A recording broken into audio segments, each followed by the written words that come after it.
मनुष्य की उत्पत्ति कैसे हुई, इसके बारे में वैज्ञानिक कई समय से अपनी रिसर्च कर रहे हैं, परंतु हमारे सनातन धर्म में इस बारे में कई वर्षों पहले से बताया गया है।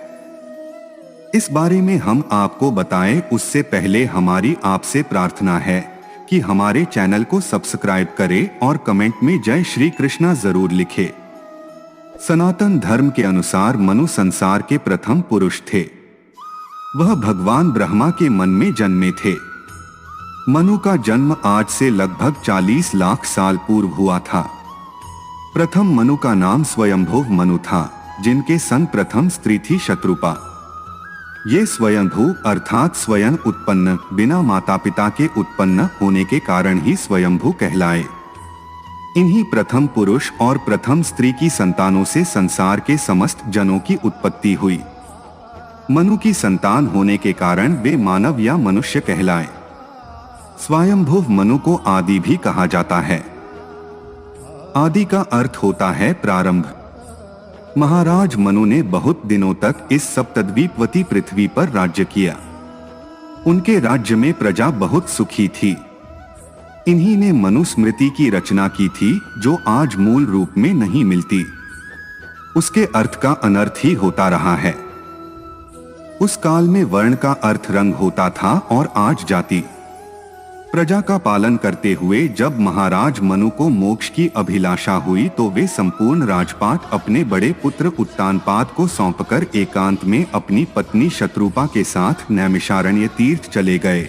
लेकिन उत्तानपाद की अपेक्षा उनके दूसरे पुत्र राजा प्रियव्रत की प्रसिद्धि ही अधिक रही। मनु ने सुनंदा नदी के किनारे 100 वर्ष तक तपस्या की। दोनों पति पत्नी ने नैमिषारण्य नामक पवित्र तीर्थ में गोमती के किनारे भी बहुत समय तक तपस्या की। उस स्थान पर दोनों की समाधियां बनी हुई है। मानव उसे कहते हैं जिसमें जड़ और प्राण से कहीं ज्यादा सक्रिय है मन। मनुष्य में मन की ताकत है, विचार करने की ताकत है, इसीलिए उसे मनुष्य कहते हैं। सभी भाषाओं के मनुष्यवाची शब्द मैन, मनुज, मानव, आदम, आदमी आदि सभी मनु शब्द से प्रभावित है। यह समस्त मानव जाति के प्रथम संदेशवाहक हैं। इन्हें प्रथम मानने के कई कारण हैं।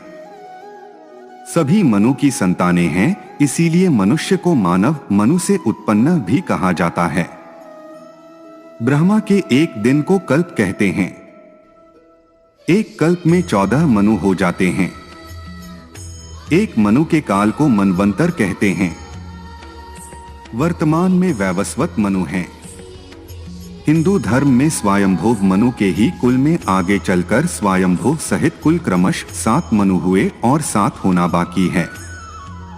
महाभारत में 8 मनुओं का उल्लेख मिलता है। श्वेतवराह कल्प में 14 मनुओं का उल्लेख है। इन 14 मनुओं को ही जैन धर्म में कुलकर कहा गया है। दोस्तों, आज के वीडियो में इतना ही। आशा करते हैं आपको यह वीडियो पसंद आया होगा। अगर हाँ तो हमारे चैनल को सब्सक्राइब करें और कमेंट करके बताएं कि आप आगे किस टॉपिक पर वीडियो देखना चाहते हैं। धन्यवाद।